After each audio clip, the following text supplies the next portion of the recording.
Hi peeps, I'm Austin from Animal Quests. Today I'm covering tourists who stepped out of the safari jeep and got mauled, from a photographer ambushed in the South African bush to a tigress in India waiting where nobody thought to look. But first, we start near the Eastern Cape, where one man left his safari jeep to take a single look and never made it back to the door. It was July 19, 2016, and the South African winter had stripped the Eastern Cape bushveld down to its bones. The grass had yellowed and thinned across the rolling hills, the scattered acacia trees standing bare against a pale sky. Visibility out there looked great, or at least that's how it seemed from the road. But the dry season had also exposed these deep drainage gullies cutting across the landscape, their rims lined with dense brown grass tall enough to swallow a crouching animal whole. Wendert Groenewald was a 64-year-old retired commercial photographer from Bloemfontein who had spent 3 decades shooting wildlife across southern Africa. His work had been published in regional nature magazines, and he pretty much treated every wildlife shoot like a professional assignment, meticulous with his equipment, patient with his subjects, deeply familiar with the rhythms of the bush. The guy had basically made a second career out of sitting in hides and vehicles waiting for the perfect frame. The private game reserve he entered that morning permitted self-drive safari on designated routes, despite the presence of large predators. At the gate, a reserve attendant ran through the standard safety briefing, basically telling guests they were never to exit the vehicle in predator areas. Windows could come down for photography, but doors had to stay shut. Groenewald signed the waiver and drove through. He spent the morning photographing zebra and giraffe from inside the vehicle using a long lens mounted through the sunroof. The reserve was quiet, barely any other vehicles on the roads, which honestly probably made him feel even more comfortable out there. Shortly after noon, he spotted what he'd been hoping for, a pride of lions resting in open grassland about 80 yards from the road. The pride was just lying there in the mild midday sun, barely moving. Several females lay flat on their sides. Cubs dozed against their mothers. The nearest visible lioness was over 70 yards away, and every animal Groenewald could see appeared deeply lethargic. The angle from inside the vehicle, though, was blocked by a band of low scrub between the road and the open ground, so to get the shot he wanted, he'd need to mount his heavy tripod on the roof rack, and he couldn't do that from inside. Honestly, if I'm out there and every lion I can see had barely moved for 20 minutes, I genuinely think I might do the same thing, and that's kind of the whole problem with this story. Groenewald had gotten out of his vehicle at other reserves before, always in areas without big predators around. That habit, plus the pride looking half asleep, plus the distance, it all added up to a decision that felt totally rational in the moment. He opened the door, stepped down to the ground,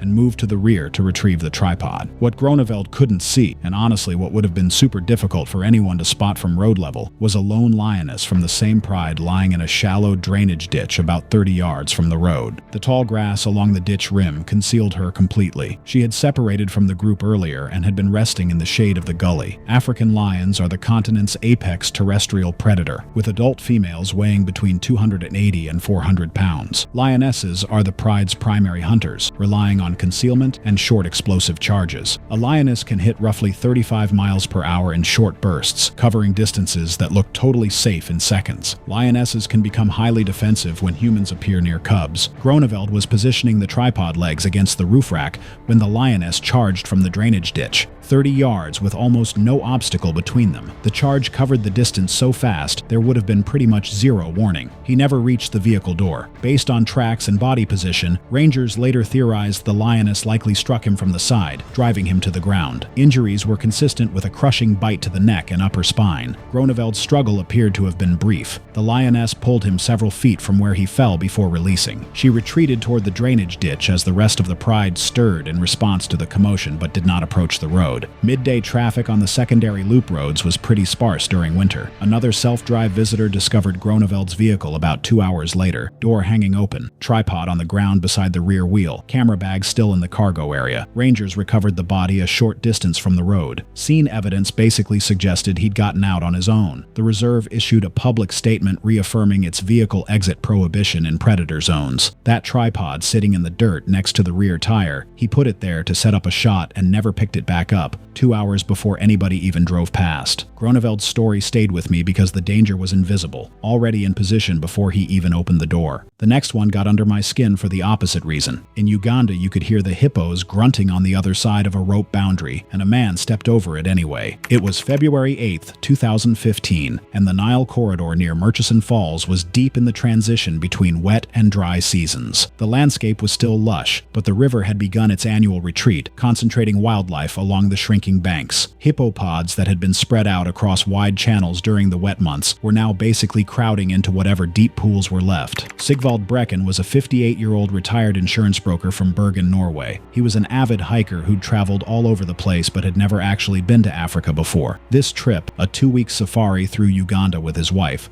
was a retirement gift to himself. He'd been planning it for about a year, and from everything he'd read, it was supposed to be the trip of a lifetime. The couple was on an afternoon-guided game drive along the Nile. Their vehicle stopped at a scenic overlook above a broad section of riverbank. It was one of those spots that looks gorgeous from up top, wide river below, green banks, birds everywhere. A wooden post and rope boundary marked the safe viewing limit. The guide reminded both of them that hippos were frequently grazing in the reeds below and weren't always visible from up top. Brekken photographed the river from behind the boundary, but the angle disappointed him. Dense reeds and a slight rise in the terrain blocked any direct view of the water's edge, where he could hear splashing and deep grunting. He noticed a narrow footpath going down the slope beyond the rope, probably worn down by local fishermen, though locals typically only used it during daylight when they could actually see into the reeds.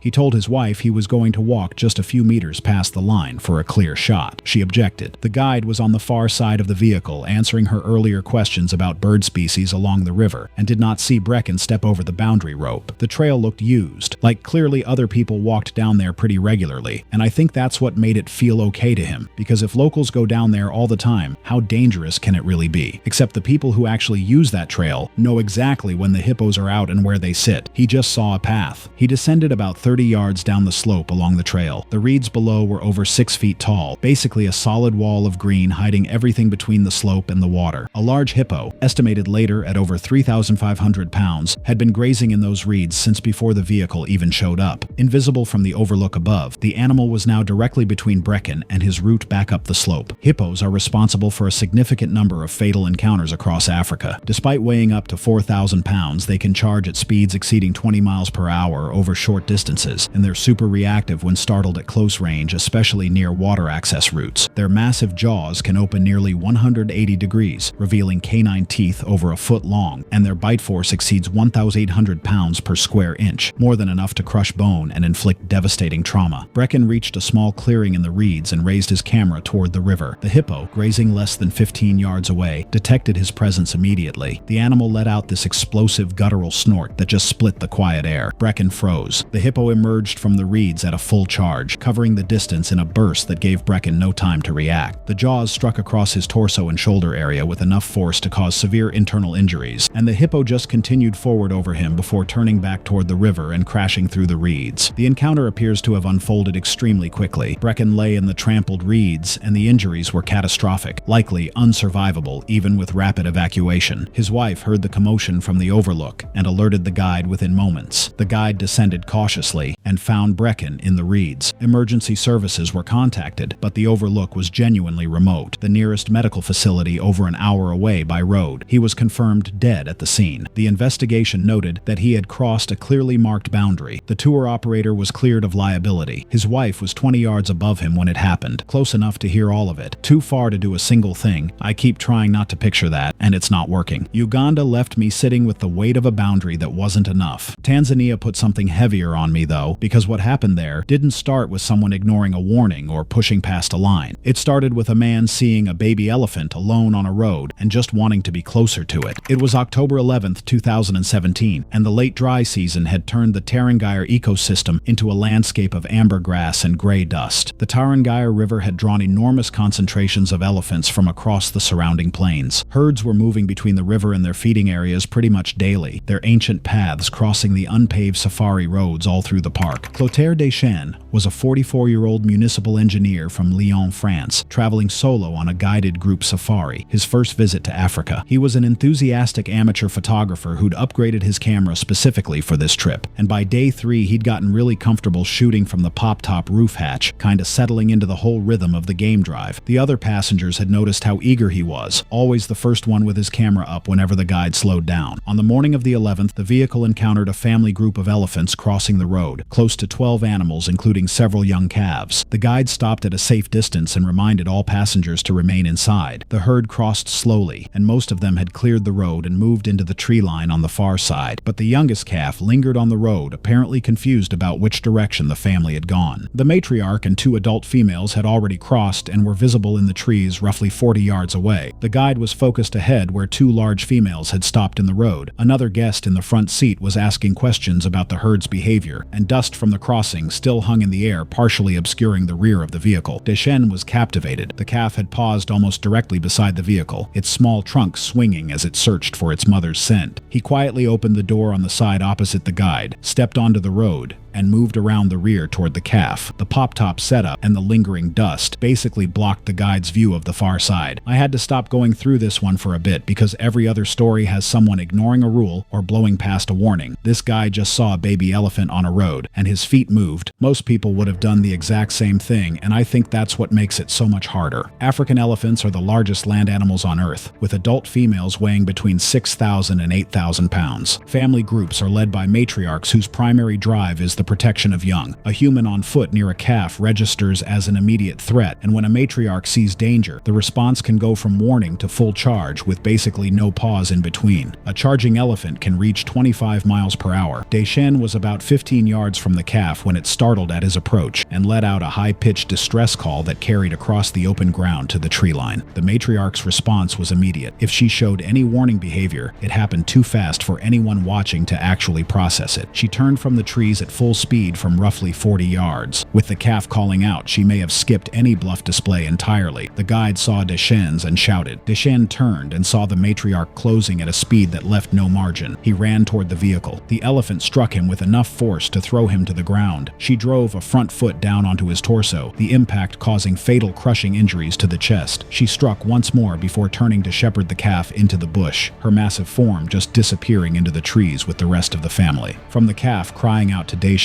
on the ground, I tried to time it, and it's maybe 5 seconds, possibly 6. She closed 40 yards in that window, and there is just no version of this where he makes it back to the vehicle. The guide radioed for emergency assistance. Dechen had died from the crushing injuries. The investigation confirmed that the tourist exited without permission and approached the calf. The guide and company were cleared. The guide had to radio in that his passenger was dead on the road, and I keep thinking about how he has to carry that for the rest of his career, even though none of it was his fault. Tanzania was quiet, a gentle mistake on a dusty road in broad daylight. Zambia at night was the opposite of that in every possible way. It was September 3rd, 2014, and the peak of the dry season had baked the South Luangwa Valley into a landscape of cracked earth and skeletal trees. The Luangwa River had retreated to its lowest level, and predator activity had peaked. Leopards and lions and hyenas all bunched up along the remaining water sources, going after the prey that gathered there. Rodwell Chikwanda was a 27-year-old safari guide working for a private concession in the valley. He'd been recently certified with less than a year of independent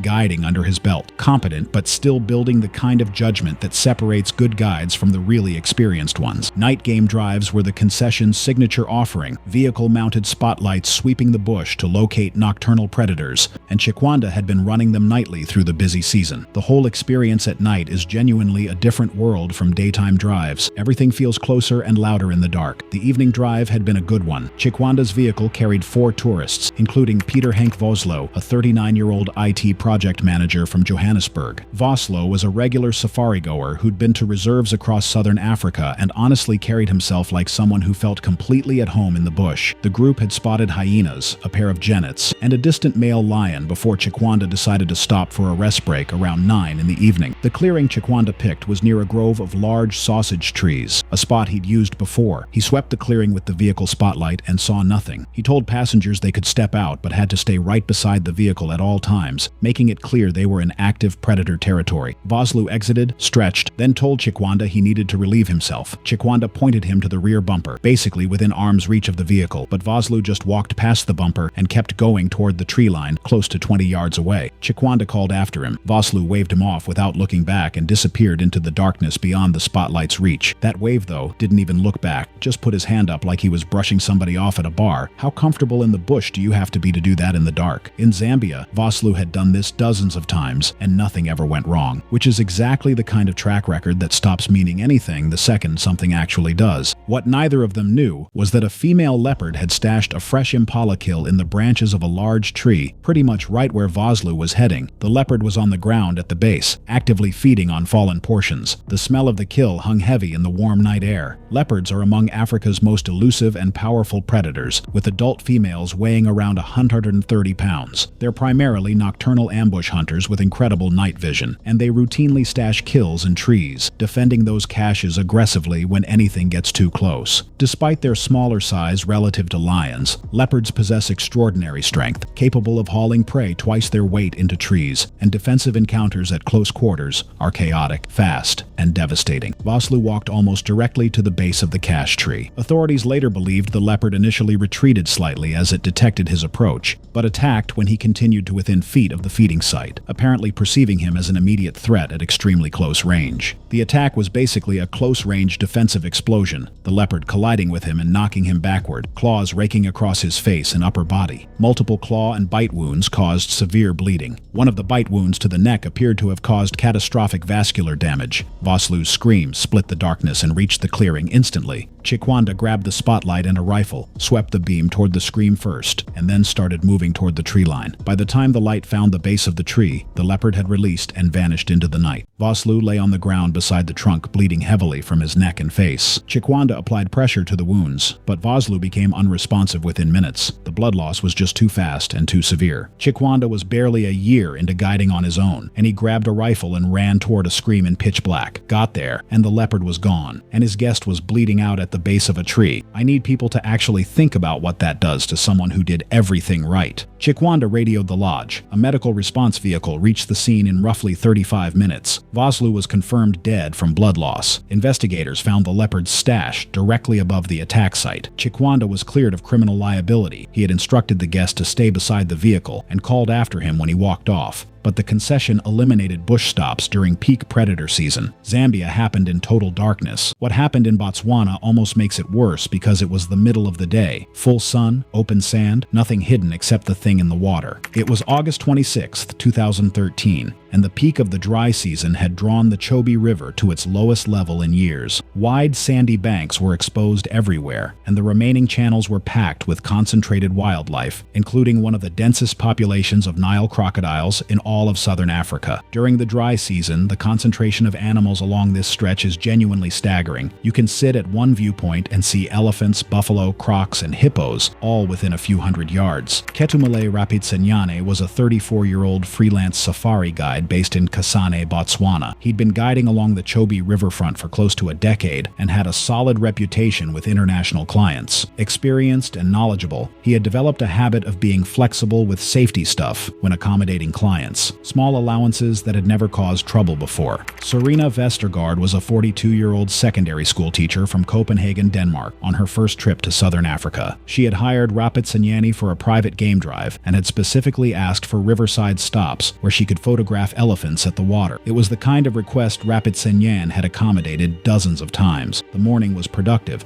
They got some good shots of elephant herds and buffalo from the vehicle at several established viewpoints. Around midday, Rapitsenyane parked at a flat, sandy clearing that sloped gently toward the river. It wasn't an official viewing site, just a spot guides sometimes used when the river was calmer. He told Vestergaard she could get out to photograph a group of elephants wading about 200 yards downstream, but warned her to stay well back from the water line. He pointed to a rough line in the sand, about 20 yards from the water's edge, and told her not to go past it. Vestergaard set up her tripod roughly 15 yards from the vehicle. Over the next several minutes, she moved progressively closer to the water as the elephants shifted position, each adjustment bringing her a few steps further down the sandy slope. Rapitsenyane was back at the vehicle, messing with gear and dealing with a radio call from another guide. When he looked up, Vestergaard had drifted to about 8 feet from the waterline, her attention entirely focused through her viewfinder. He shouted to her to move back immediately. I literally went and measured 8 feet in my apartment, and it's basically nothing. It's the distance from my couch to my kitchen high-pitch encounter. She didn't walk to the water on purpose. She just kept adjusting her camera a couple inches at a time, and those inches added up. A large Nile crocodile, estimated later at between 12 and 14 feet, had been lying completely still in the shallows directly in front of her position, its body almost entirely submerged. Only its eyes and nostrils broke the surface, indistinguishable from the mud and debris along the water's edge. Nile crocodiles are Africa's largest freshwater predator, with mature males regularly exceeding 16 feet and weights approaching 1,750 pounds. They've got the strongest bite force of any living animal, over 3,700 pounds per square inch, and their attack is basically a sudden lunge from the water, clamping jaws around whatever they can grab, then dragging the victim into deeper water where the crocodile starts its death roll, a violent spinning maneuver that disorients prey, tears tissue, and ensures drowning. Crocodiles can remain motionless for hours, indistinguishable from the riverbed. The crocodile launched from the shallows in a single explosive movement, covering the short distance to Vestergaard before she could react to Rapatsanyane's warning. Its jaws clamped around her lower left leg, the interlocking teeth penetrating deep into muscle and tissue. The force of the lunge pulled her completely off her feet and toward the water, her camera and tripod scattering across the sand. Rapatsanyan sprinted from the vehicle and reached the water's edge as the crocodile dragged Vestergaard into the shallows. He grabbed her arms and pulled, planting his feet in the wet sand. Because the crocodile had launched from extremely shallow water, the struggle kinda stalled at the shoreline for a moment. Vestergaard screaming, the water churning brown around her legs. As the crocodile gained deeper water, it began rotating violently. The force tore her free from Rapatsanyan's grip, spinning her body and pulling her fully into the water. The surface churned violently for a while before gradually going still. Rapatsanyan stumbled back from the bank and radioed for help. He had her by both arms and was pulling as hard as he could, and the crocodile just took her anyway. Like, what does that do to a person when you're giving everything you've got and it isn't even close to enough? Wildlife authorities arrived within the hour. Partial remains were recovered downstream the following day, consistent with crocodile feeding behavior. The investigation found Rapatsanyan had let the client get out and approach the water at a known crocodile-dense location, though he had given her a verbal warning. His guiding license was temporarily suspended during the investigation. No formal charges were filed, but the district issued a regional advisory reinforcing riverbank distance protocols. Her tripod was still standing on the sand when they got there, just sitting in the sun pointing at nothing. And for some reason that image bothers me more than everything else about this one. I'm still thinking about that water going flat and quiet after it took her. India's story landed on me differently though, because the animal there wasn't hiding underwater or lying in a ditch. It was 10 yards off the trail the whole time, and a man walked straight toward it with his face pointed at the sky. It was March 22nd, 2018, and the late dry season had thinned the deciduous forests of a tiger reserve in Madhya Pradesh to their barest state. The undergrowth had dried to waist-high clusters of brown scrub, and seasonal streams had pretty much retreated to isolated pools, pulling wildlife toward the remaining water and drawing the reserve's resident tigers into increasingly predictable patterns. Achyutanand Doifode was a 61-year-old retired ornithology professor from Pune who had spent his career studying the bird life of the Western Ghats. His retirement had basically become one long field season, binoculars and camera permanently in his bag. Doifode had visited tiger reserves across central India on numerous occasions, though his interest had always been the birds. He genuinely viewed tiger sightings as a pleasant bonus to the real work of birding, which tells you a lot about where his head was at. The morning game drive entered the reserve's buffer zone, known among birders for a seasonal stream bed that attracted species you couldn't really find anywhere else. Doifode had specifically requested this route. The naturalist guide had been tracking fresh pug marks along the trail, a resident tigress known to patrol this territory, but an hour of driving produced no sighting. The jeep stopped at the dry stream bed. The guide pointed out pug marks continuing along the sandy bed and suggested they wait quietly. Doifode waited, scanning the trees. After several minutes, he spotted movement in a low tree about 20 yards off the trail. Through his binoculars, he identified what he believed was an Indian pita, a species he'd been wanting to photograph for genuinely years at that point. It was perched low, partially obscured by dry branches, and would require a better angle than the vehicle offered. He told the guide he needed to step out briefly for a clear photograph. The guide refused immediately and firmly. Park regulations straight up prohibited leaving the vehicle inside the reserve under any circumstances, and the fresh pug marks meant they were in active tiger territory. The guide emphasized that the tigress could be anywhere nearby. Doifode dismissed the concern, noting that tigers avoid humans and that the pug marks appeared to continue away from the trail. He opened the door and stepped down to the trail, moving toward the tree with his camera raised and attention fixed on the branches above. Retired professor knew more about Indian wildlife than pretty much any tourist ever will, and all that knowledge is basically what killed him. The guide straight up told him no, and he he decided he knew better. I've written that sentence way too many times now. Bengal tigers are the largest big cats in Asia, with adult females weighing between 220 and 350 pounds and males exceeding 500 pounds. They're solitary ambush predators that can move through dense undergrowth completely undetected, their striped coats making them basically invisible in dappled light and dry vegetation. Tigers attack from behind or the side, delivering a killing bite to the throat or nape of the neck. They can close short distances with startling speed. Scene evidence later suggested that the tigress had not moved away from the area as the pug marks implied. She'd just been sitting there concealed in dense undergrowth on the same side of the trail that Doifod was now walking toward, likely resting in shade near the dry stream bed, her body invisible in the dappled brown and orange of the forest floor. Doifod was about 15 yards from the vehicle, his face tilted upward toward the bird, when the tigress attacked from behind and to his right. The strike knocked him face down to the trail. The tigress's jaws closed on the back of his neck in a bite pattern, consistent with how tigers take down prey. Based on scene evidence, authorities believed the neck injuries were rapidly fatal. The guide laid on the horn and shouted. The tigress released immediately and retreated into the undergrowth, disappearing within seconds. The guide didn't get out of the vehicle, which is standard protocol during an active tiger encounter in Indian reserves, where guides are typically unarmed. The guide radioed park authorities. Forest rangers reached the scene within 30 minutes. Doifod was confirmed dead. Forest staff believed the tigress involved was a known resident female that had been regularly seen in that sector of the reserve. She was not destroyed. Authorities found no evidence she had targeted humans as prey, and the victim had entered her territory in violation of park regulations. You know what gets me? That bird was probably still sitting right there in the tree when the rangers showed up, 15 yards from where they found him. The exact thing he stepped out of the vehicle to photograph. He never even got the shot.